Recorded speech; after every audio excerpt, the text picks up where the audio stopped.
Hello, नमस्ते. कसे आहात सगळे? छान ना? मी पण मस्त आहे.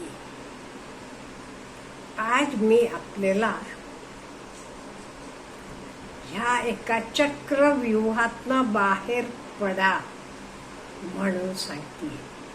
त्या चक्रव्यूह काय आहे, आपण कसं तो चक्रव्यूहात अडकतो आणि अडकतो आणि आपल्याला बाहेर यायला कळत नसते. मग आपण बाहेर येणं तरी गरजेचं आहे. आपण सुखी आनंदी राहायला पाहिजे असलं तर आपण ह्या चक्रव्यूहातनं बाहेर पडायला पाहिजे. तर बघूया तर काय चक्रव्यूह आणि काय त्या टिप्स आहेत त्यातनं बाहेर पडण्याच्या. पहिलं, कंपॅरिझन करणं, तुलना करायची आणि त्याचे प्रमाणे वागायचं. सपोज कपडे, माझी मैत्रीण कसे कपडे घालतीये तसे मी घालायचे, किंवा खाणं पिणं, व्हॉट एव्हर इट इज. आणि हे सगळं कशासाठी करतो? दाखवण्यासाठी. माझ्याकडे चांगली गाडी आहे, नो डाऊट, ती जुनी आहे, 8-10 वर्ष झाली असतील. पण माझे मैत्रिणीनं नवीन आलेली गाडी घेतलेली आहे. फोन, हल्ली फोनचं तर फार झाले बघा. आपला पहिला फोन चांगला आहे, व्यवस्थित काम करतो, तरी आता नवीन मॉडेल आले, आपण तो नवीन मॉडेल घ्यायला जातो. हे एक प्रकारचं चक्रव्यूह आहे. म्हणजे आपण स्वतःला कायम दुसऱ्याशी कंपेअर करतो आणि त्याचे प्रमाणे जगायला फॉलो करतो. आणि हे चक्रव्यूहामुळे काय होतंय, आपण त्याच्यासाठी काय करतो? माझ्याकडे पैसे नसलं तर मी लोन काढणार आहे, मग ते लोनचे हप्ते भरण्यातच माझं सगळं आयुष्य संपणार आहे. म्हणजे हे मी कशासाठी करते? लोकाला दाखवण्यासाठी. मला त्याची किती गरज आहे नाही हे इम्पॉर्टंट नाहीये, पण लोकाला दाखवण्यासाठी. ते काय म्हणतील, माझ्याकडे हे नाही म्हणजे अगदी साधाबाई, काही उपयोग नाहीये असं म्हणतील, असं वाटते. म्हणून हे आपण सोडायला पाहिजे. मला कुठला आनंद वाटते, मला कुठला चांगला वाटते, मला कुठे बरं वाटते, त्याचे प्रमाणे आपण जगायला यायला पाहिजे. दुसरी गोष्ट, जे काही आपण करतो तेव्हा आपण आपल्या स्ट्रेंथवर जास्त काम करायचं. आपण काय करतो माहिती का? जे काही आपल्याकडे नाही तर जास्त इम्प्रूव्ह करायला बघतो. आपल्याकडे जास्त आहे, कॅपॅसिटी आहे, त्याच्याकडे आपण दुर्लक्ष करतो. फॉर एक्झाम्पल, तुमच्या मुलाला इंग्लिशमध्ये चांगले मार्क पडतात, मॅथ्समध्ये जरा कमी आहे, मग तुम्ही ट्युशन किंवा ज्यादा त्याला हे कशात देता? तुम्ही गणितात करता. हो, तो ओरिजिनल त्याला इंग्लिशमध्ये तो हुशार आहे, मग त्याला ते पुढे जायला मदत करायला पाहिजे, तर तो समथिंग ग्रेट त्या विषयात बनेल. आपण तसं करत नाही. जे आपल्याला नॅचरली प्लस पॉइंट्स आहेत, आपली आवड आहे, तर बाजूला ठेवतो. जे गोष्टी त्या मुलाला आवडत नाही ते त्याला मागे लागतो. नाही, हे करतो, हे तुला यायला पाहिजे. त्यामुळे काय होतो, तो मुलगा पण नाराज होतो, त्याला हवं तर सक्सेस मिळत नाहीये. हीच गोष्ट आपण आपले आवडीचे क्षेत्रात गेलो की आपल्याला सक्सेस मिळते. कित्येक वेळेला आपण मुलांना असं म्हणतो, मी डॉक्टर आहे त्यामुळे तू डॉक्टर व्हायला पाहिजे, एवढं सगळं पैसे खर्च केलेले सेटअपसाठी, मशिनरीसाठी कशाला वाया घालवायचं? अहो, ते मुलाला आवड आहे का नाही हा विचार करा ना तुम्ही. त्याला बिलकुल आवडत नसलं ते कसं होईल? तो सक्सेसफुल होणार नाही डॉक्टर झाला तरी.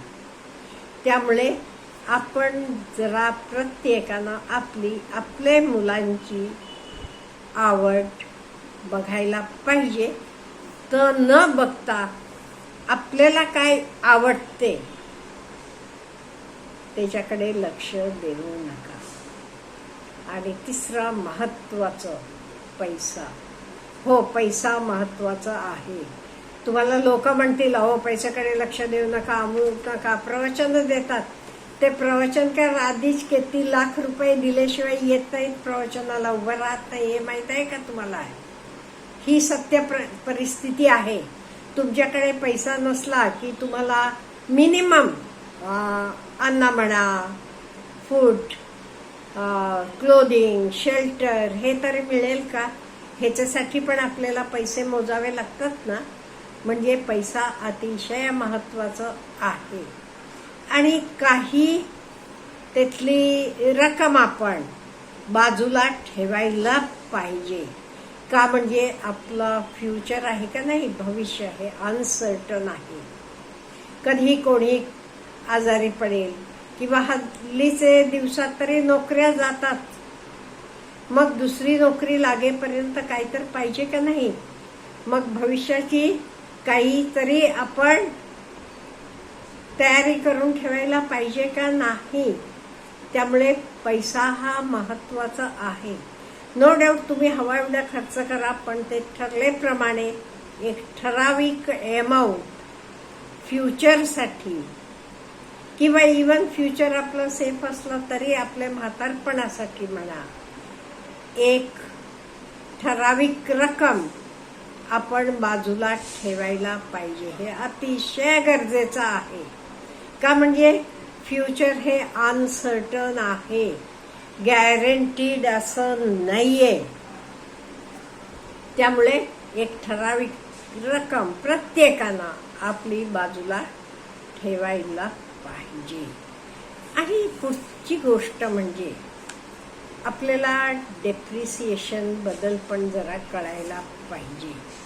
म्हणजे मार्केट कसं काय चाललेलं आहे हे बघा. आज आता नवीन काही गोष्ट मी विकत घेतली, आवडते मला म्हणून हे घेतलं तर घेतला, खरेदी करत गेले. उद्या मला नको झालं, मी विकायला गेले तर किती मला ते पैसे परत मिळणार हेच जरा आपल्याला विचार पाहिजे.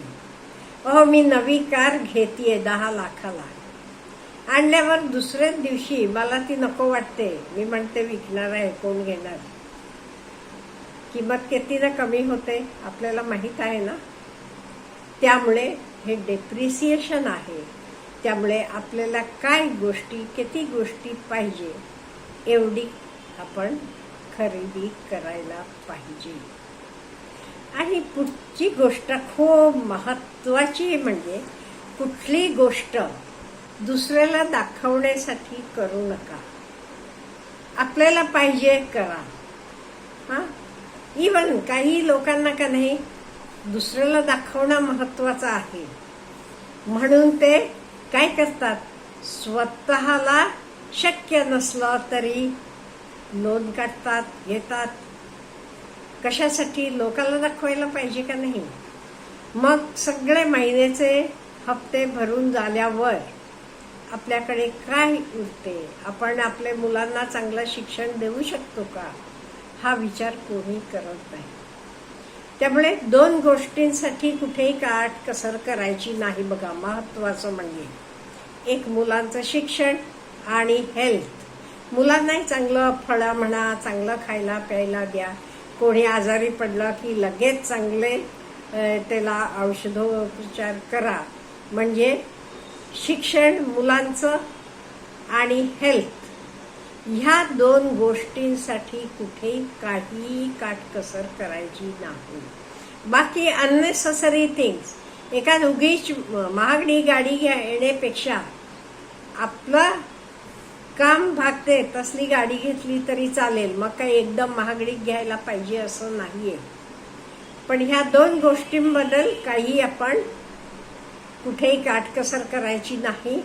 मुलांची शिक्षण किंवा आपलं पण काही व्हॅल्यू एडिशन करायचं असलं, काही आपल्याला नवीन ज्ञान प्राप्त करायचं असलं, आणि हेल्थ, आरोग्य. आरोग्य म्हणजे फक्त दवाखाना म्हणत नाही मी, चांगलं खाणं पिणं, आरोग्य आपलं टिकवण्यासाठी. ह्या 2 गोष्टींना कुठेही काटकसर करू नका. पण बाकी दुसऱ्याला दाखवण्यासाठी, मला गरज नाहीये तरी दुसऱ्याला दाखवण्यासाठी, माझ्याकडे आहे म्हणून, मी श्रीमंत आहे म्हणून दुसऱ्याला दाखवण्यासाठी करू नका. स्वतःचे समाधानासाठी, स्वतःसाठी करा. Have a good day.